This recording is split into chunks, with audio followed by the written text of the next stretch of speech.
жактан здание алып атабыз. Буга ачыгын айтып коюш керек, биздин президентибиз дагы жардам берди. Биз өзүбүз ушундай идеяны айтканбыз. Кудай буйруса Кыргызстандын тарыхында официально документально эми биринчи жол ушундай вакыф коюлат. Ал вакыфка кимдер? Сиздердин Либойдун балдары кийин келе турган болсо, мына Чубак ажы 12 жыл окуганбы, Чубак ажыдай болуп 12 жыл окуза, 12 жыл бекер болот.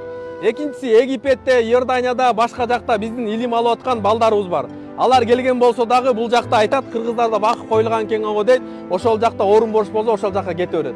Эми сиздерде бол бардык эле сразу келе албайт. Акчасы жоктор бар, бирок бекем намаз окуган, айылда кичине эле акчасы бар, эптеп чогулта албай жүргөн инсандар бар.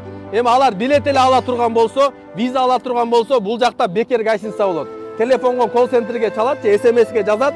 Ушундай силерде Кыргызстанда бекер ушундай кыргыздар үчүн вакыф коюлган экен го, ошол жакка жатайын деп келип карайт да, 16 сентябрь бош эмес, 20 сентябрдан 30 сентябрга чейин ушул жакка бекер жатып кетсеңиз болот деп.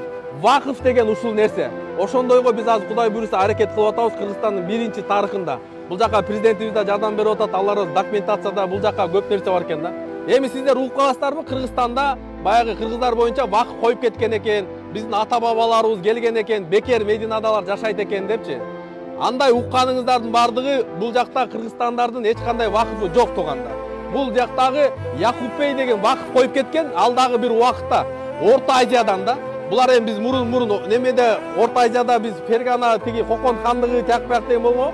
Хокон хандыгына караганга байланыштуу бул жакта кагазга жазганда мага өз көзүм менен көрдүм да. 159 жыл болуптур ошол вакыф. Бул жазганда айткан Орто Азиядан келгендерге деген. Биздики документально эчтеке жок да.